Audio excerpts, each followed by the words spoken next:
C'est l'histoire d'un notaire qui vient au commissariat. Oui, ça c'est lui. Le notaire, qui vient au commissariat dans lequel est l'inspecteur Galien, c'est moi. C'est lui. Voilà, la femme du notaire, c'est elle. Et lui, c'est le valet de l'inspecteur.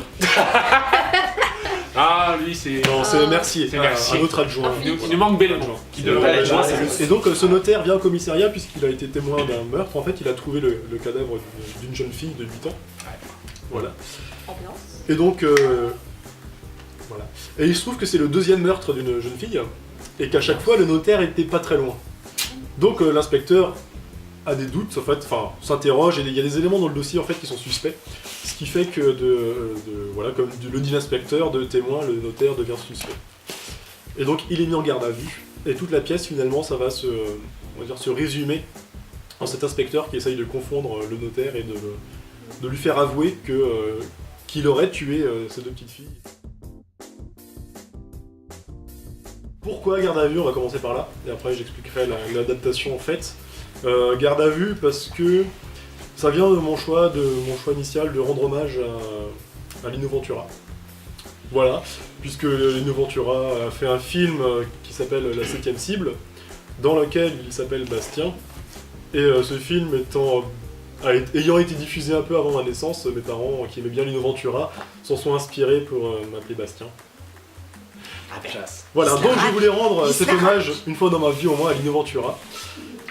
Voilà. Et donc moi je suis vraiment parti du film, parce que j'ai pas réussi de récupérer le script à gauche à droite, je crois pas que ça existe en fait. Donc j'ai regardé le film et j'ai tout réécrit en fait ce qui se passait au niveau des scènes de A à Z en fait, faisant des pauses, des lectures, des pauses et des lectures, c'était un peu long. En fait, j'ai pas eu le choix. Ah, je jouais pas de Pignou, donc j'ai pas pu. Je voulais un orgue. Ah ouais, désolé. Mais on a eu la subvention. Non, mais non, ça c'est aussi un exercice auquel je voulais me tenter. Enfin, j'ai déjà vu des mises en scène avec des instruments directement sur le plateau. Et donc là, j'avais la possibilité parce que je savais que Camille faisait du violoncelle.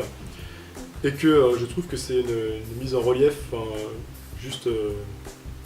Enfin, que c'est un bonus dans une pièce de théâtre juste majestueuse en fait, parce que ça apporte une dimension en plus impressionnante. Non mais voilà, quand la musique est vraiment incluse de manière directe, c'est quand même plus intéressant que juste une bande son passée à l'arrière. Voilà, au niveau ambiance, ça apporte une pierre en plus, Tout à fait. quelque chose de plus vrai, de plus... Retrouvez-nous donc lors du festival Les Trois Coups le 2 mars, voilà, ici, à 20h.